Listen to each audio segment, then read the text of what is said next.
जय श्री कृष्णा। राधे राधे। आइए सुनते हैं परमा एकादशी व्रत कथा, पूजन विधि एवं महत्व।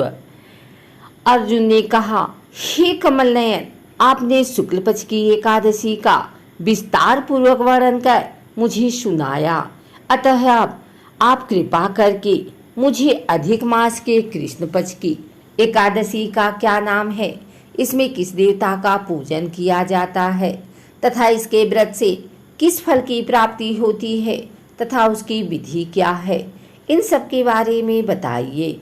श्री भगवान बोले, हे अर्जुन, अधिक मास के कृष्ण पक्ष में जो एकादशी आती है वह परमा एकादशी कहलाती है। वैसे तो प्रत्येक वर्ष 24 एकादशियां होती हैं। अधिक मास या मलमास को जोड़कर वर्ष में 26 एकादशी होती है। अधिक मास में 2 एकादशी होती है, जो पद्मिनी एकादशी शुक्ल पक्ष और परमा एकादशी कृष्ण पक्ष के नाम से जानी जाती है। इसके व्रत से सभी पाप नष्ट हो जाते हैं तथा मनुष्य को इस लोक में सुख तथा परलोक में सद्गति प्राप्त होती है। इसका व्रत विधान अनुसार करना चाहिए और भगवान विष्णु का धूप, दीप, नैवेद्य, पुष्प आदि से पूजन करना चाहिए। इस एकादशी की पावन कथा, जो कि महर्षियों के साथ काम्पिल्य नगरी में हुई थी, वह मैं तुमसे कहता हूँ, ध्यान पूर्वक श्रवण करो। आइए सुनते हैं परमा एकादशी व्रत कथा। काम्पिल्य नगरी में सुमेधा नाम का एक अत्यंत धर्मात्मा ब्राह्मण रहता था। उसकी स्त्री अत्यंत पवित्र तथा पतिव्रता थी। किसी पूर्व पाप के कारण वह दंपति अत्यंत दरिद्रता का जीवन व्यतीत कर रहे थे। ब्राह्मण को भिक्षा मांगने पर भी भिक्षा नहीं मिलती थी। उस ब्राह्मण की पत्नी वस्त्रों से रहित होते हुए भी अपने पति की सेवा करती थी तथा अतिथि को अन्न देकर स्वयं भूखी रह जाती थी और पति से कभी किसी वस्तु की मांग नहीं करती थी। दोनों पति पत्नी घोर निर्धनता का जीवन व्यतीत कर रहे थे। एक दिन ब्राह्मण अपनी स्त्री से बोला, हे प्रिय, जब मैं धनवानों से धन की याचना करता हूँ तो वह मुझे मना कर देते हैं। गृहस्थी धन के बिना नहीं चलती, इसलिए यदि तुम्हारी सहमति हो तो मैं परदेश जाकर कुछ काम करूं, क्योंकि विद्वानों ने कर्म की प्रशंसा की है। ब्राह्मण की पत्नी ने विनीत भाव से कहा, हे स्वामी, मैं आपकी दासी हूँ। पति अच्छा और बुरा जो कुछ भी कहे, पत्नी को वही करना चाहिए। मनुष्य को पूरे जन्म में किए कर्मों का फल मिलता है। सुमेरु पर्वत पर रहते हुए भी मनुष्य को बिना भाग्य के स्वर्ण नहीं मिलता। पूर्व जन्म में जो मनुष्य विद्या और भूमि दान करते हैं, उन्हें अगले जन्म में विद्या और भूमि की प्राप्ति होती है। ईश्वर ने भाग्य में जो कुछ लिखा है उसे टाला नहीं जा सकता। यदि कोई मनुष्य दान नहीं करता तो प्रभु उसे केवल अन्न ही देते हैं। इसलिए आपको इसी स्थान पर रहना चाहिए, क्योंकि मैं आपका विछोह नहीं सह सकती। पति बिना स्त्री की माता पिता, भाई, ससुर तथा संबंधी आदि सभी निंदा करते हैं। इसलिए हे स्वामी, कृपा कर आप कहीं न जाएं।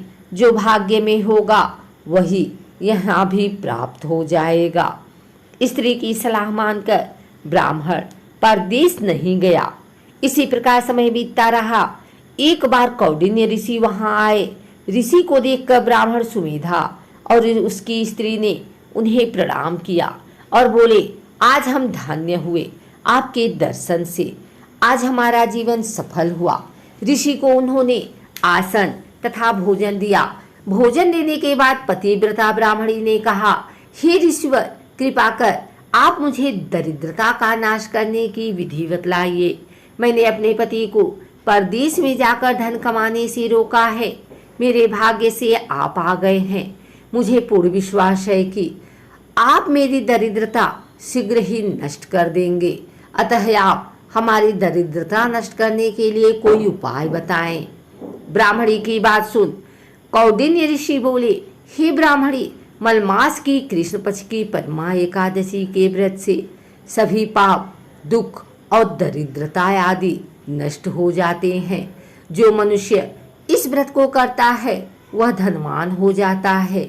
इस व्रत में नृत्य गायन आदि सहित रात्रि जागरण करना चाहिए।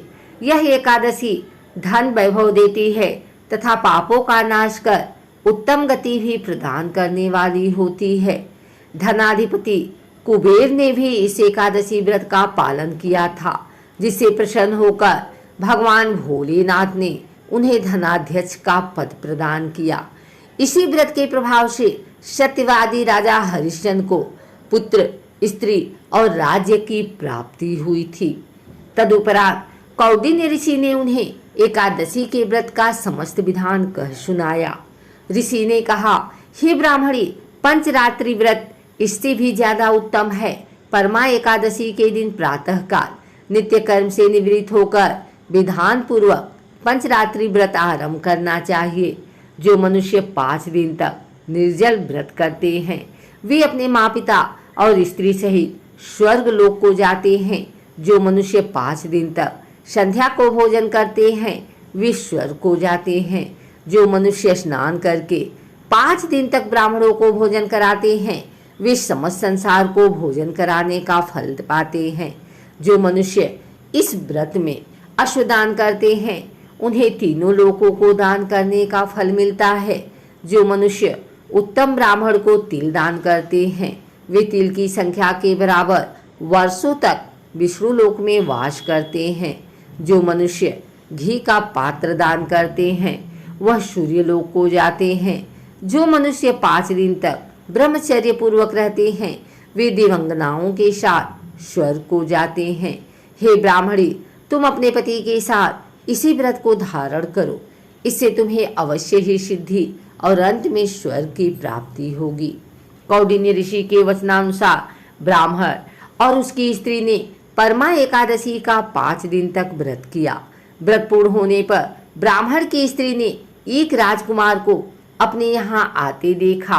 राजकुमार ने ब्रह्मा जी की प्रेरणा से एक उत्तम घर जो कि सब वस्तुओं से परिपूर्ण था उन्हें रहने के लिए दिया। तदुपरांत राजकुमार ने आजीविका के लिए एक गांव दिया।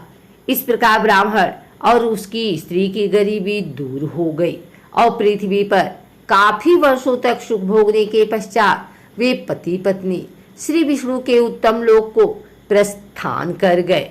अगर आपको हमारी वीडियो अच्छी लगी हो तो इसे लाइक करें, कमेंट करें, शेयर करें। हमारे चैनल को सब्सक्राइब करके बेल नोटिफिकेशन ऑल पर सेट कर लें ताकि आगे आने वाली वीडियो सबसे पहले आप तक पहुंच सके। धन्यवाद।